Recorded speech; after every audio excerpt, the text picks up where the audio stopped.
Tell us a bit about yourself, Kaye Darveniza, where it all started for you.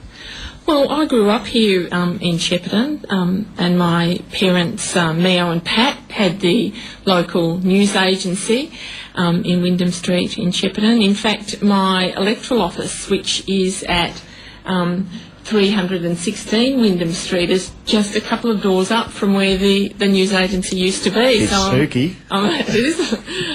Well, it's very close to home. I used to work in the news agency during the school holidays, of course, there in the toy department, earned a bit of pocket money.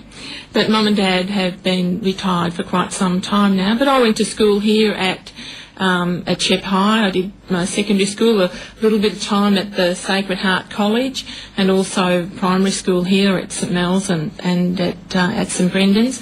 I started my nursing career here at Ambermere. That was a long time ago when it was a hospital. It was a psychiatric facility, which is currently being redeveloped, and I was very pleased to be present when we made the announcement about the redevelopment of Ambermere. But I started off there as a prospective student before heading off to Melbourne to do my nursing training. Did you first put the foot in the political water? I guess the foot in the political water, apart from sort of growing up with, politics within the family and quite open and free discussions about, all sorts of issues. I guess it was when I was nursing and I became involved in the union. I became a local union delegate for the hospital that I worked at, and then I became quite involved in union politics with the Hospital Services Union.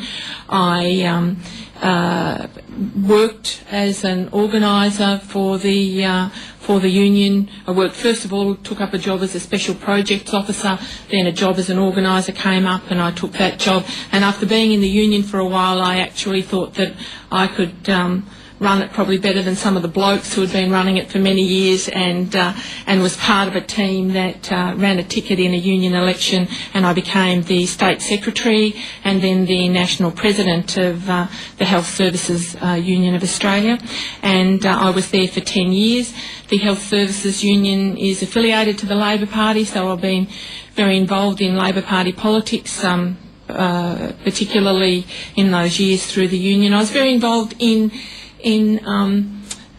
particularly in getting women involved in politics, whether that be in union politics or whether it be in Labor politics, ensuring that women understand that there is a role for them to play, within the organisation, and a place for them. So I guess it was a fairly easy step from union into the Labor Party, as I'd been very involved in the Labor Party, and I came into Parliament in 1999 with Steve Bracks. I was part of his team in 1999.